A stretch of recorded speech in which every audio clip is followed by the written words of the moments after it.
Right, just so for those who don't know who you are, can you just introduce yourself to everyone?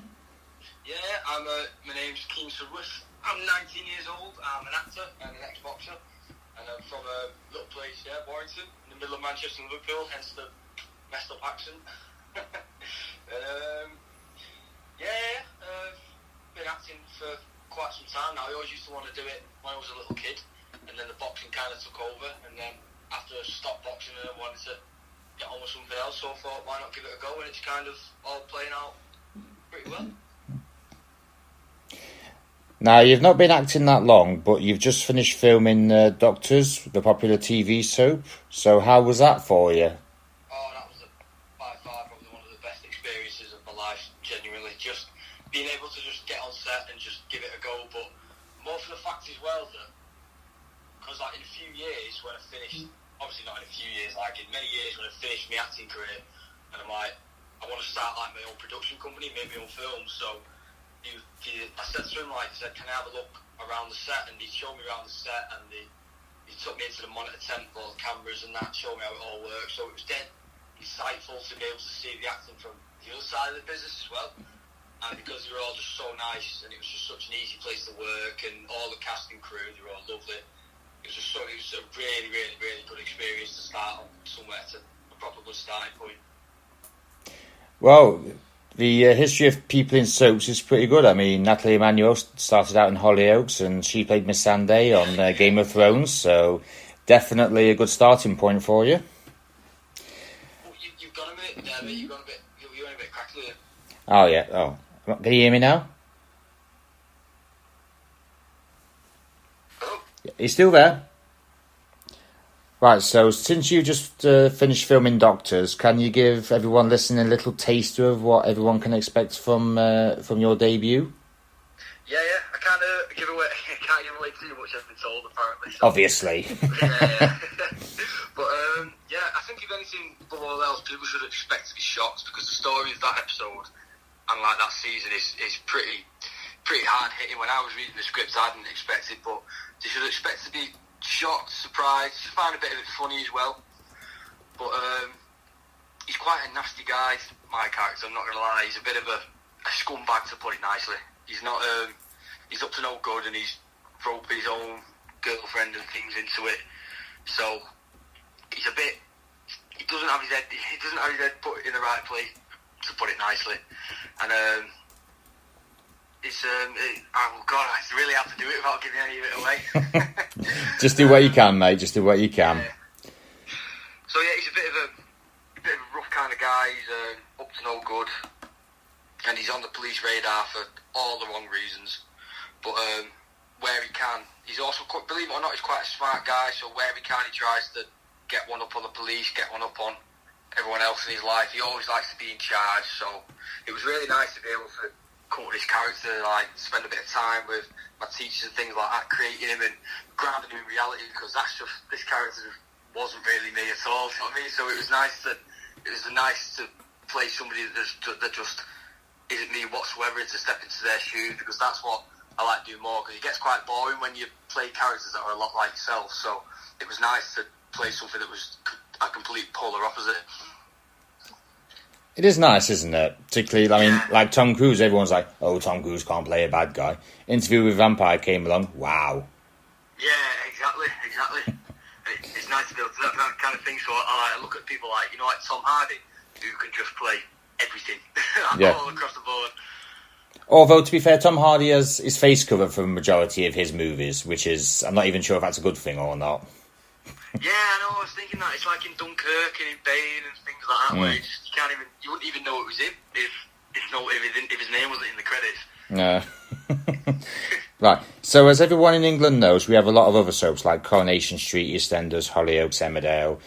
Is there any of those that you'd like to do? Sort of make the Grand Slam of soaps, if you like, because I don't think anyone's really done it yet. Yeah, I would take any work available, but in terms of soaps, I would quite like to do Hollyoaks, because I've always been to Hollyoaks quite a little bit, and one of my teachers actually played Warren in Hollyoaks, so yes, I've just had a very happy smile from my fiance. She's actually seen she's actually seen Jamie Lomas quite a bit. Oh, is she? Only on like when she's been on nights out or days out, and he's been there. Yeah. He's a lovely man. Yeah. And I'd also like to do EastEnders, just more for the fact that it's my mum's favourite thing on telly, so it's quite funny to just be on one of the episodes. In fact, I've actually seen Jamie Lomas in the flesh. Oh, yeah? Yeah, we actually went to Hollyoaks for a while back for, let's just say, other reasons. And it was a case of, I saw him in the bar, he said hi, and I was just like so starstruck, and I just went, right, what do I say? But he's that sort of guy. He's just like, he's in the room, and even though he's nice, you just don't know what to say. I was like that when I first ever met him. I was like, oh my god, but he's just so normal, and that's what I mean. But I just didn't expect it at first. I was like, oh my god, you've been on everything, and he was just like, all right, mate. I was just like, oh, brilliant. Has he taught you any of his tricks for playing a baddie? Oh yeah, he's taught us all. He's taught because he teaches the classes, doesn't he? And he's definitely a lot of the things he's taught us all come in handy. Yeah, definitely. Bless he does. So, obviously, as for any actor, you have a starting point in Doctors. So, have you got anything else coming up now?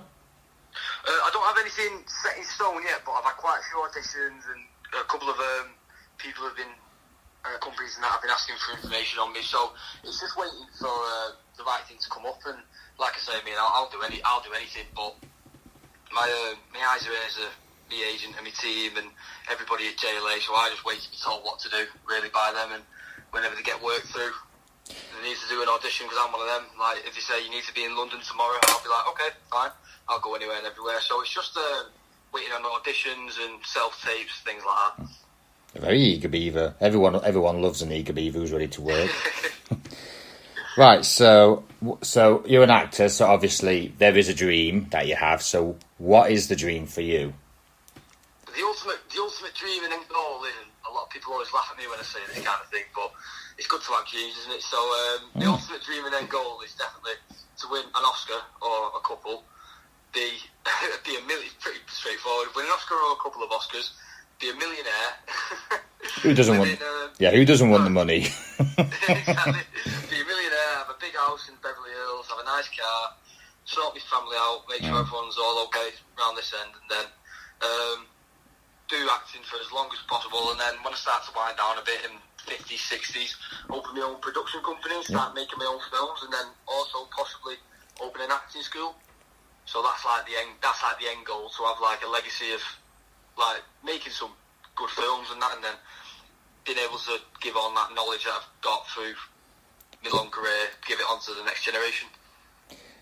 Yep, maybe you can be the mentor to someone in that case. Yeah, I'd love to, absolutely. That's the end goal, that's the dream. Like, I'd love to be able to just have someone in the class and then have them be, like, even if it's just on, like, a TV show or just one thing that I can just look and go, he was in my class, I taught him, you know what I mean? It'd be really nice. Yeah.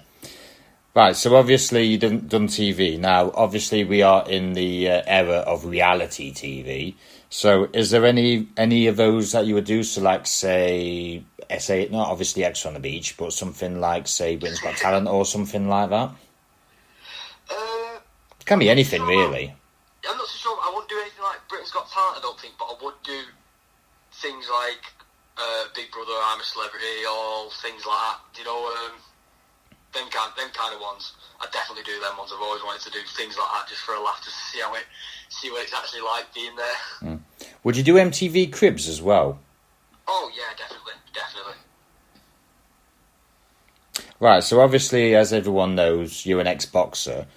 Do you still sort of keep in shape as if you were still boxing? Oh yeah. I don't do the full-on boxing regime because I used to train like 3 times a day, 5-6 days a week. So I don't really do that anymore now because I get a bit of it's nice to have a bit of that time back to myself because I spent nearly my full childhood having to train like that. But I do still keep in shape. I do still go to the gym like pretty much every day.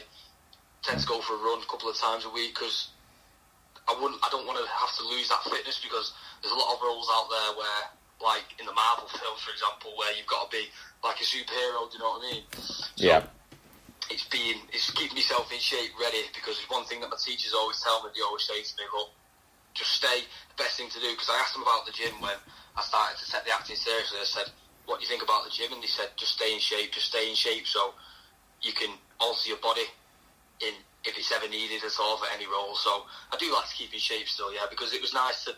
It's just a nice feeling to be healthy, really. Because like I remember when I didn't use the box, and the first time I ever walked into the gym, and I died after about 10 minutes in there, and I was like, oh my god. Yeah, because obviously since you're an ex-boxer and you've got a regime, it's obviously a bit handier for you to, say, put on extra muscle like Tom Hardy did when he played Bane. I will say this, would you actually say put on a lot of muscle? Obviously you wouldn't lose weight, because I've just got to say to you, Christian Bale and the Machinist, then you'd automatically think I'm not doing that. Oh, no, of course, yeah, I'd do that. Definitely, I'd lose or gain weight in any way that was needed. Definitely, I'd go full Christian Bale and the Machinist, and then I'd oh, go God. to... yeah, I'd definitely do it. And then I'd go to, God knows, Tom Hardy, yeah, as Bane. I'd definitely do that. So definitely that sort of role that required you to put on a bit of muscle. Yeah, anything that can make me, like, become more of the character, then definitely, without a doubt, I'd do anything. And a ladies' man as well, let's not forget. That comes with the territory. Yeah. Right, so you've talked about how you'd like to be in movies. So if I say to you, what movie would you like to be in, ideally, because obviously there's different genres, what would you say your main one would be? So you've mentioned Marvel, so it'd be like action-adventure, or would it be like horror, or say one of those movies where it just confuses everyone? If I could have just the one, is it just the one movie I could? It could be any, mate. It's what would you like to do? Me two main ones, three main ones really that I would like to do. I'd like to do a proper action film, like Sylvester Stallone 90s action film that's made in the 2000s. You know what I mean? Something like that. And then I'd also like to do something quite serious, like quite a serious role. Like I'm trying to think of a good example, kind of like something like a real life story. Yeah, like a biopic, but more a really, really serious one, like that's not that has to be taken, like something like 12 Years a Slave, or like with something that's really hard hitting, like source material that demands like to be taken serious. There's no action, no adventure, any of that. It's just here's the story. You know what I mean, with a lesson at the end of it, something like that. And then I'd also like to do a biopic, but directed by Martin Scorsese. Oh, who doesn't love Scorsese? Oh, he's my all-time favourite director. By the way, I'll just give you a little pointer. If Chris Nolan ever says, would you like to be my movie, you say yes straight away. Don't even say what is the movie, just say yes. Oh yeah, definitely, of course. I'd probably just like cry down the phone to him and be like, oh my god, thank you so much. Right. I'd lose it if he rang me asking me to be in this one of his films. Oh, he's such a great director.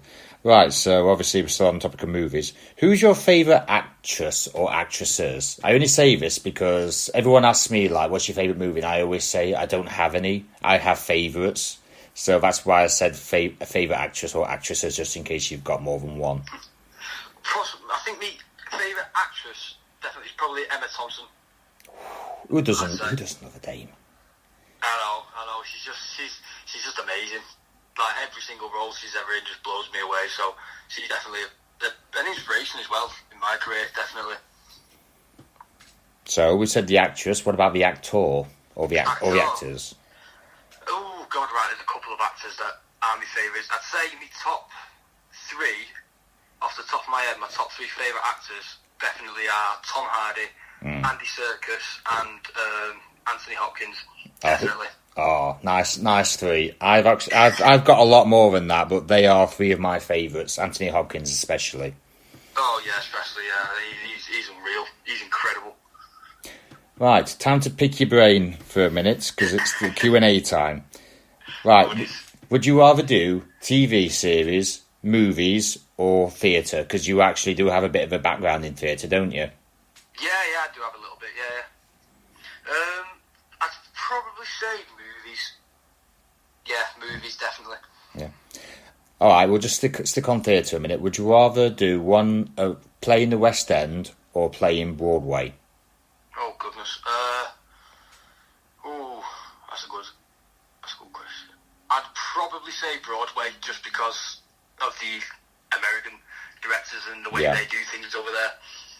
It's kind of a prestige as well, isn't it? Because it's like West End. Everyone goes to the West End, but Broadway, there's not many Englishmen or English women who appear in Broadway as well.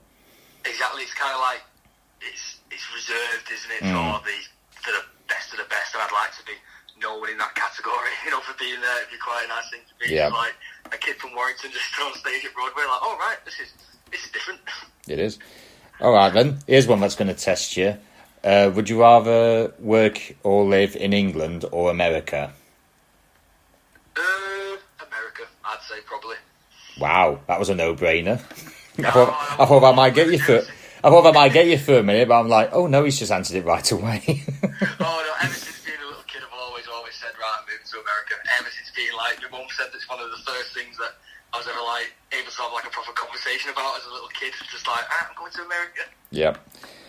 All right then, I'm going to give you a choice of 3 movie universes. You can either star in one for the rest of your life, make a guest appearance in one, or reject it entirely. So it's basically life, guest, reject. So you have the Marvel Cinematic Universe, Yep. the DCU, which is basically Batman, Superman, Green Lantern, all that one, or Star Wars universe. I'd probably be for life in the Marvel universe. I'd probably make a guest appearance in Star Wars and reject the DC, to be honest. You're rejecting Batman? Oh, God. Yeah, I'm a die-hard Marvel fan. Well, I must admit, I sort of love DC because I grew up with Batman, and obviously I grew up with Kevin Conroy and Mark Hamill, and I still maintain to this day Mark Hamill is the best Joker ever. Obviously, Obviously, everyone will say differently because my fiancée thinks Heath Ledger is, and to be fair, she might have a point. But the argument I always say is Heath Ledger was the anarchist of crime. Jared Leto was the gangster of crime, but Mark Hamill was the clown prince of crime. Exactly, and that's exactly what the Joker is. So. Yep. So yeah, this is a boxing question for you now. It's actually quite I thought, right, who can I select for this one? And I just kept thinking. I thought, right, let's ask him this one. So, since you were a boxer, which of the Klitschko brothers would you have not faced if you had the choice? Would I have not faced? Yeah, so you could face one and not face the other, so which one would you rather not face? I would definitely, without a shadow of a doubt, I'd fight Vladimir and avoid Vitaly. Definitely. If it was me, I'd avoid both of them. Yeah, I would have actually taken avoid both because I'd be like, yeah, I know how you feel, so yeah, I'm accepting that answer. No, I feel like Vladimir, when I used to box, Vladimir was the kind of boxer that I did used to like to fight because sometimes he can think a bit too much for his own good, as we've seen against Tyson Fury, but Vitaly's just a bit of a power out. You never really know what to expect with him, so it'd just be a bit of an easier payday. Right, that concludes the interview. So thank you very much for coming on and answering all the questions. Oh, thank you very much for having me. It's been a pleasure. And I really, really hope your dream is accomplished and you get to do everything you want in life. And I hope to see you again soon sometime. Oh, thank you very much. Hope to see you again soon. Right, enjoy the rest of your day, mate. Take care of yourself. I will, mate. You too. You too, mate. See you later. Bye. Bye-bye.